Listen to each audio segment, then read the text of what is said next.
Okay, big win, 2 points and all that, but that's not even the biggest victory of the night. What was? Crosby not getting 1,600 points. It kind of felt like the free space, didn't it? Oh, that and a rookie goalie making like 50 saves. Penguins fans are not going to understand this at all, but it's actually a miracle the Leafs won that game. Let's go! Do you have a humiliation kit? This is all I ask you to do. I'm having a great Finger flick. You're allowed to show up. This team is ruining my life. I'm taking crazy pills. With you, wherever you are, welcome to LFR. Victory puppies, buddy! You know you're getting turkey tomorrow, right? You know, don't tell your mom. Don't tell your mom. All right? But that's the appetizer. Big home opening win since the last home opening win. Leafs win!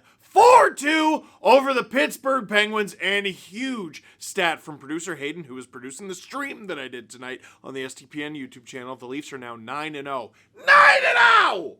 In the Matthews era, in home openers. That is a ridiculous stat. It doesn't even seem real. And ironically, Mitch Marner scored his first of the season in this one, and it looked identical to his first of the season from the beginning of this streak in 2016. Partial break, rips it, crowd goes nuts. All the way down to the goalie that he scored it against wearing black and yellow. Let's talk about the game. And you know what? Before we get to the game, I do this every year. I do this every year, and you're gonna hear me out for a few minutes. I promise not to bug you too much about it. Easter seals. I said this on the stream. I think I did a pretty good job talking about it on the stream. Producer Nick has cut it down. Here's me talking about why Easter Seals Ontario is important to me and why they are a worthy cause of your donations. And once I'm done telling you about that, I'll tell you what's in it for you. Rachel's Raiders, we're raising money for Easter Seals. It's a charity that helps out kids with physical disabilities. It's a charity that is near and dear to my heart. My family is an Easter Seals family. We went to Easter Seals camps growing up. My sister, it's a long and harrowing story. If you've read my book, you know it. If you've been following for a while, you know it. If you don't know it, she was born at 24 weeks. Babies are, they typically hope that you go to 40 weeks. I believe full term is technically 37. She was born at 24. She was born with a brain bleed, which means brain damage. She was later diagnosed with autism. She has cerebral palsy. Many challenges to her life, and the cerebral palsy makes it so that she needs mobility aid when she's out and about in the world, which means a lot of expenses. My family has had a really good support around us. Not a lot of families do. And that's where Easter Seals comes in. They help these guys. They've done an incredible job, and we've done an incredible job fundraising for them. So link in the chat, donate to Rachel's Raiders. I play in the tournament every year, and it's not because I'm good at hockey. If you donate to Rachel's Raiders, that's my hockey team in this Easter Seals tournament. I'm not in it because I'm good at hockey. I stink, actually. If you donate to Rachel's Raiders, any donation of any amount of money, you will automatically be entered into a raffle for a pair of tickets for the Leafs' November 16th home game against the Edmonton Oilers. Rachel's Raiders just crossed into first place in terms of fundraising. We're a little over $8,000. $8,000 is not gonna cut it in this tournament. There are some heavy hitters who raise a lot of dough. So help us out. Now, for this game, we all know how it ends, right? We all feel pretty good about how it ended, right? That first period made me genuinely like life less. Like, I have an alarm set for tomorrow morning, and as the first period kept going, I just kept pushing it back. 7, I don't want to get up at 7:30. Why would I get up at 8? And we talked about this while it was happening on the stream. Like, some of the stats could make it seem deceptively like it was an okay period. The Leafs were down 1-0. That's not that bad. The Leafs actually outshot the Penguins in terms of shots on goal. But in terms of offensive zone time, in terms of shot attempts on net,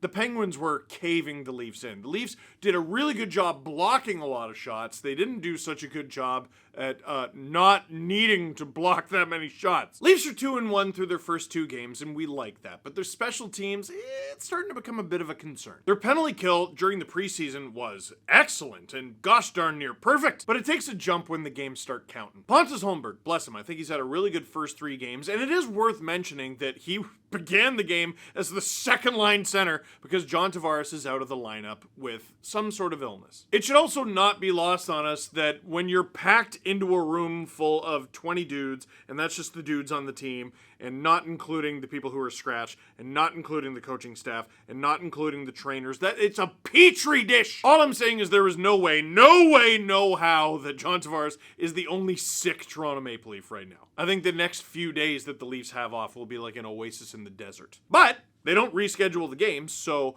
Pontus Holmberg, second line center, and he's playing a big role on the penalty kill. But heading into the season, that's not like a bona fide, he's going to play all 82 games if he's healthy NHL player.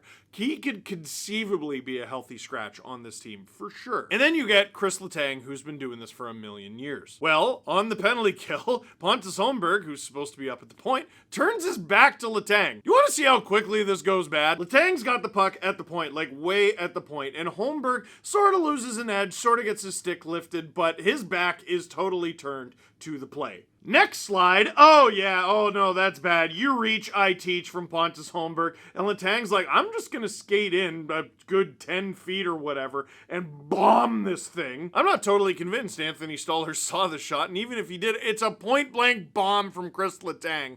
1-0 Penguins on the power play. I love when the reaction is instructive. Sometimes you could tell what went wrong right away. Other times, you maybe need to watch the goal a couple times. But on this one, Pontus Holmberg's reaction was just, it's just screaming out loud, I did it. And right away, he knew. Like the second the puck goes in, he knew. He gets back to the bench, he knew even more. Sometimes you make mistakes. He made a mistake here, and he's got to correct that mistake for the future. Speaking of correcting mistakes, could I do something that I'm sure has been bothering people, like all video? Here, wait, let me straighten this. There. Is that better? That looks better. This is off kilter too. This is from last video when I fell over into the thing. Oh yeah, that looks way better. That looks way, here, how about, whoa. Anyway, that goal was a goal on the penalty kill. It's gonna happen. Is that the worst thing that happened in that first period? That's not that bad of a period. Well, no, it's not. The third line, the makeshift third line of Domi, Robertson, and Pacioretty just got hemmed in first shift. The combination of Nylander with Holmberg and McMahon, no. And the first line of Nyes, Matthews, and Marner, those guys were putting together some good individual performances over the first 3 games, or I should say 7 periods of the season. But as a unit, awful. And Marner was firing some passes into shins, which was driving me nuts again, but no player looked worse than William Nylander, dude. The way he played in the first period made it look like he was mad people asked him to get dressed. Disengaged, lazy, it was weird and uncharacteristic. And here's the thing, as Leaf fans, we've seen this, we see it very rarely from Willy. It's every now and then. And it was a lot cuter when he was making about 6.9 mil. Now he's making 11.5? No, it's not cute. Can't have bad games. You could barely have a bad period, and he definitely had a bad period. But then, producer Hayden, who is not a Leaf fan, Minnesota Wild fan. For some reason, none of our producers cheer for the Leafs. That's how you know we hire smart. Anyway, he pointed out 3-0 Leafs second period incoming. He said those words verbatim, and he was alarmingly close to right. You know who sucked in the first period? William Nylander. You know who scored less than a minute into the second period? William Nylander. Penguins screw it up, give it away. It's a 2-0 for the Leafs. Max Domi. Oh, you know who likes playing with Max Domi? Look at this face. William Nylander! That smile could power half the street lamps in Sweden, and the game is tied. Domi, his second of the season, and he is yet to have an ugly one. And Nylander, after 3 games, finally his first. And I know 3 games and finally, and that's dramatic. No! He got $11 million! $11.5 million! And that $11.5 million didn't fall out of the sky, by the way. He got it because he was an all-world player, especially to start last season. Yes, Domi did a lot of the work here. It's a sick pass, as Willy notes, but not every player can bury it. It's a tough league full of good goalies. And Joel Blomqvist, by the way, good goalie. Tie game. Still less than 3 minutes into the period, so begins the emergence of the Leafs top line Finally! Unfortunately, Matthews doesn't get in on the points parade. He had so many opportunities in this one, and if you look at his highlights from the first 3 games, he could easily have 4 or 5 goals, but I guess he's not Dylan Genther. But 3 really important Leafs all get their first point on this goal. Marner gets it to Riley. We're used to that. We love that. All the while, Matthew Nyes is along the half boards, and he goes at it with Noel Acciari, who I still miss and still love. They collide hard, and Acciari's helmet is like knocked askew. It's kind of over his face. While Acciari is adjusting his helmet, that split seconds hesitation, Matthew Nyes takes off towards the net and Acciari's not going to catch him. Puck goes off the end boards and Marner, sneaky little play here, just want to show the screenshot. Him tying up his man is what allowed this puck to get to Nyes in the first place. If Marner just swats at this himself, the chances of it going in are so slim. There's a defender right on him. He's not going to get the shot off that he wants. It's on a funny angle. It's not great. But because when this guy is dialed, it's like he has eyes all around his head. Forget on the back of his head. This dude's like a spider. No, spiders don't have them all around their head. What am I looking for? Those 360 cams that they use in football, seldomly, that they're not all that necessary. Why don't I just say he has good hockey sense? He knows what's going on. He knows where his teammates are. And again, takes a good player to bury it. Nyes buries it. But I love Marner on this play, and I'm glad he got an assist on this one. 2-1 Leafs. Probably their worst period of hockey of the season so far, followed up by, we scored 2 goals in less than 3 minutes. Now, if you're going to put a damper on that, the Leafs did begin the game with 3 straight penalties. Bobby McMahon got goaltender interference for demolishing Joel Blomqvist, and I don't think he meant to, but he sure did crush him. And the Max Pacioretty penalty on Jack St. Evany in the offensive zone. The Leafs have had offensive pressure for like a minute leading up to this play. Fortunately, the Leafs killed those off, and those were huge kills. St. Evany returns the favor, finally breaks the 0 and takes a penalty. Leafs get a power play. We all wish they sort of hadn't done it. Dude, guys, we really liked the beginning of this period. Don't screw it up by making us watch the power play. But the Leafs get another power play to begin the 3rd period, and there's signs of life there, but it took some changes. Oliver Ekman-Larsson? I really like this player, man. He's one of those weird ones, like you don't know which version of him you're getting. He's one of those difficult players to evaluate because Oliver Ekman-Larsson has been so many different players in his career. He's been unbelievable, one of the most underrated players in the league in Arizona. He's been an unusable boat anchor in Vancouver and a very useful Stanley Cup winning power play quarterback. And he was the #1 power play unit in the Stanley Cup final with Florida. What? So far in 3 games with the Leafs, looks pretty good. But ultimately, they don't score. Now that the power play's over, the Leafs can actually get to being productive. Sidney Crosby, he got a point on the first goal. He's at 15.99. Oof, Maroon, here it comes. Except he lets the puck go because he thinks a teammate's there. And they're not! It's Mitch! And he's flying, and Marcus Pettersson's like, oh no. And he tries to get a piece of Mitch, but Mitch is like, oh yes. Flies down the right side, partial break, snipes the thing, almost identical to his first career NHL goal against Tuukka Rask all the way back in 2016. That also in the home opener, and the Leafs take a 3-1 lead off of Mitch Marner's first of the season. What did I say last podcast? What did I say? Listen, Mitch Marner is one of the best playmakers in the NHL. Full stop. But sometimes his hesitance to shoot the thing, I know he's not going to pass it on a breakaway. Except, you know what? One of his signature moves is to pass it on a breakaway. And what's extra annoying about that is it works! Like an alarming % of the time! But it's not just that teams know he's not shooting, because they know he's not shooting. His shot is good. His shot is that. There was a time in his career where you're like, you don't really got to shoot it, Mitch. Dude, he has to shoot it. He's heading into a contract year. Would a soul, would a human being on the planet be surprised if he cracked at least 30 this year? Again, contract year, that, and he's good. Would anybody be shocked if he did 30, 70, 100? I wouldn't. But this dude went from having what I thought was a bad first period with his whole line to, by the end of the 3rd period, I'm like, he was our MVP tonight. Now, there were a few cracks in the armor in the 3rd. Shortly after Marner scores, Simone Benoit takes his 2nd penalty of the game. Now, he has taken 4 penalties through 3 games. That's bad. But it was on Michael Bunting, and oh, Mike, I do not recall Michael Bunting getting those calls at the end of his Leafs tenure. Because Benoit in a battle in front with him. That's going to happen. Benoit gets his hands up a little high in front of Bunting. That's going to happen. Bunting's reaction. Whoa! Ow. Oh, Charlie Horse. And my elbow. The things I do for art! Michael. Listen, I loved him. I loved our little scamp here in Toronto. Penguins fans, here, come in. Here's exactly what happened. This has actually happened a couple times with Leafs, most notably and famously with Nazem Kadri, but it got bad with Bunting. So he joins the team, and he does pretty well, and he has a good penalty differential, and all of a sudden, he's leading the league in drawn penalties, and articles start getting written about him leading the league in drawn penalties, and it's Toronto.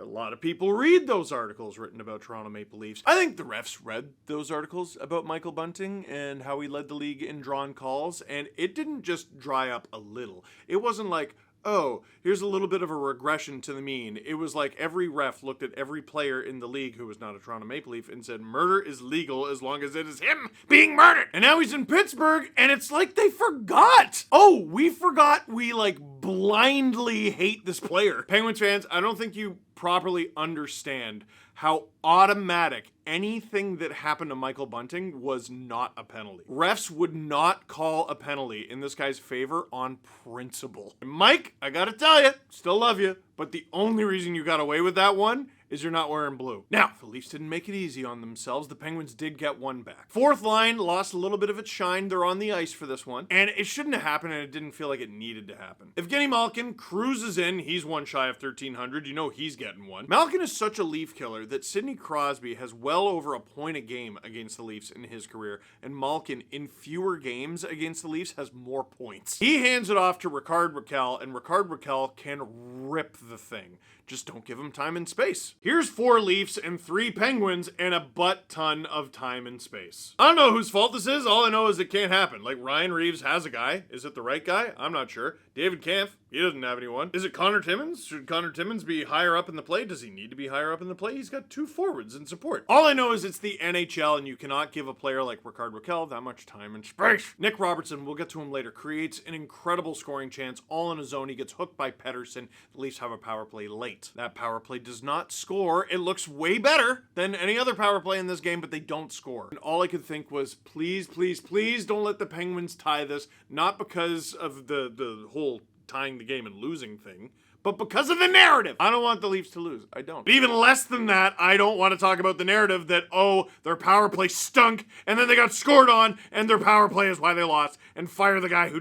he's been here for 3 games. Well, that doesn't happen. The Leafs actually do a pretty good job of killing the clock after the power play. William Nylander, empty net in front of him. He has Matthew Nyes with him. He thought about passing it, but Craig Berube's yelling from the bench, just shoot it! Max Domi's yelling from down the ice, if you don't pass it, I get a primary assist. Don't ruin this for me! Domi loves those primary assists. You gotta get them. Leafs win 4-2. They win their home opener, 9 straight for them, and Anthony Stolarz picks up his first win as a Leaf. Questions. Actually, before we get to questions, your questions, and there were some good ones, quotes. The reason I got these quotes is because Jesse Blake was at the Leafs game today. Media credentials. How did he get media credentials? Because the Toronto Maple Leafs have given SDPN credentials for this season.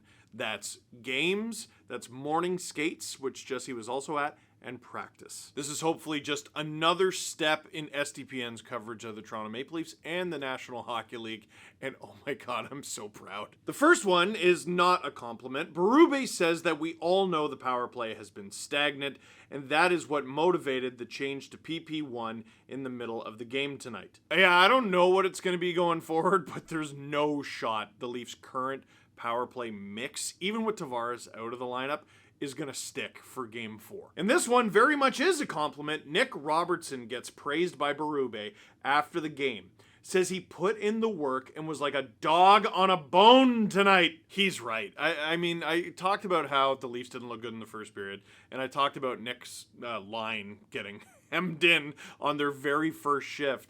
After that, man, this is a really good player, and he hasn't been completely lighting it up the way that we would like him to and the way that he did in the preseason. That's not what it's about. they're going to go in for Robertson. I'm really not worried about that. He's a gifted enough player that I believe it's going to happen because we know it's going to happen. It's the work. It's the defensive stick. It's the being in the right place. It's the skating. His speed is much improved this year. I was critical of his skating throughout the summer. He's way better. That doesn't sound like a player Berube's going to scratch, does it? Now, your questions. Is this the best the Leafs have looked defensively in the neutral zone? They seem to smother a lot of offense before it starts. I feel like they've actually always kind of been okay through the neutral zone. It's once the puck gets into their own end that it's kind of a problem. What I noticed in this game was their offensive zone defense, which seems like a strange thing to say, but like, what are you looking for? You're looking for goals and generating offense, and then on the defensive end, you're looking at them swatting pucks away and laying the big physical body. An art form that is so underappreciated in the NHL is bleeding the clock. Just killing time. And the Leafs killed at least a solid minute of the third, just pinning that thing to the half wall in the offensive zone. It's like, yeah, we're trying to do something here. We're trying to score. We're trying to generate offense. But as long as you're going to hold us here while we have the lead, we're cool, actually. All the best teams do it. All the best playoff teams do it. Interested to hear your thoughts on the Leafs goalie situation so far. Feels like a pipe dream to have a goalie system you can genuinely trust just all the time. Is this how other teams feel always? So what I think you're referring to, because Wool is hurt, but for the first time in, I think, several years, it's like, okay, Stolarz is in net, and we really like him, and Hildeby is the backup, and I think we actually really like him. And, like, Matt Murray, if he's, like, your third or fourth option, well, you could do a lot worse than Matt Murray as your third or fourth option. But in recent years, it's like, if this one guy doesn't start, we're dead. And I gotta tell you, it's a lot better. And when Wool's healthy, which should only be a few days away, it's even better. I like it. Maddie asks, when is it time to put the phone down? Oh, always. We should never pick the phone up. And from Holly, who was in the last LFR, is Benoit the new Bunts in the eyes of the refs? It's a good question. I don't think so. Bunting got like very clearly biased reputation calls against him. Whereas Benoit, I think, is just doing too many illegal things. I still think Bunting worked him for that second one, but, like, Benoit sort of started the season last year like this. I'm not worried. He'll clean it up. And if he doesn't clean it up, he'll be scratched. Maybe that's how Liljegren gets in the lineup. You break up OEL McCabe, put one of them on the third pair. I don't know. Benoit, don't get a penalty in the fourth game of the season. Mission impossible. For now, that is it for this one. Thank you very much for watching. Click like if you like this video. Click subscribe if you really liked it. Tell all your friends. Once again, donate to my Easter Seals page. And Hockey Rants and Raves. Let me focus on that. Yeah! It's my second book, and it comes out October 15th. So I believe that is before the next LFR. So go out and get it.